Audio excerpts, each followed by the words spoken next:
Boris Johnson's claim in his book, Unleashed, that he was asked to give Prince Harry a manly pep talk to prevent his departure from royal duties has been met with scepticism and denial by Buckingham Palace. I mean, there's plenty of talk of why would you ask somebody who's not part of the family to persuade Prince Harry to stay in the UK? And here we've got the answer. They didn't. According to Johnson's memoir, Unleashed, he was supposedly asked to convince Harry to remain in the UK during a private meeting on the sidelines of the UK-Africa Investment Summit in January 2020, shortly after Harry and Meghan announced their intention to step back as senior royals. Johnson's account paints the meeting as an absurd task where he was expected to personally intervene in what was clearly a personal and deeply complicated matter. In typical Johnson style, he describes the effort as totally hopeless. It's unclear who might have suggested Johnson involve himself, if anyone at all, but palace sources have firmly denied that they requested Johnson to do anything. They firmly deny that they asked the former Prime Minister to engage in such a conversation.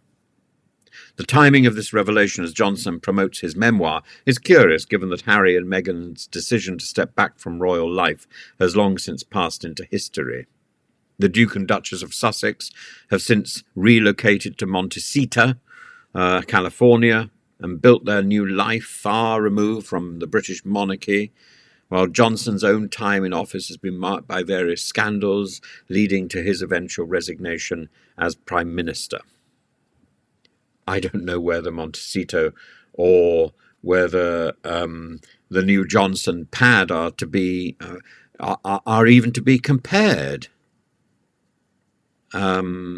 Johnson's involvement in this saga, whether officially sanctioned or not, adds a humorous yet bizarre layer to the ongoing narrative of Harry and Meghan's departure. We're also told that Johnson now subscribes to the Trump theory that the COVID virus was manufactured in a Wuhan laboratory.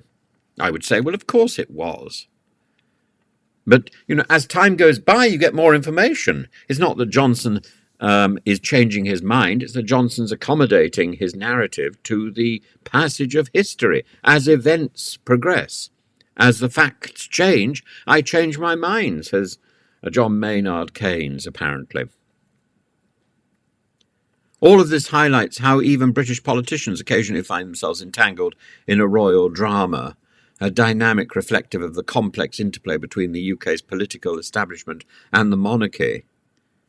But I think for somebody to try and for a former politician to try and get involved in that, to try and insinuate himself further, inveigle further into the back pocket of the monarchy, I think that's a little bit rich, don't you?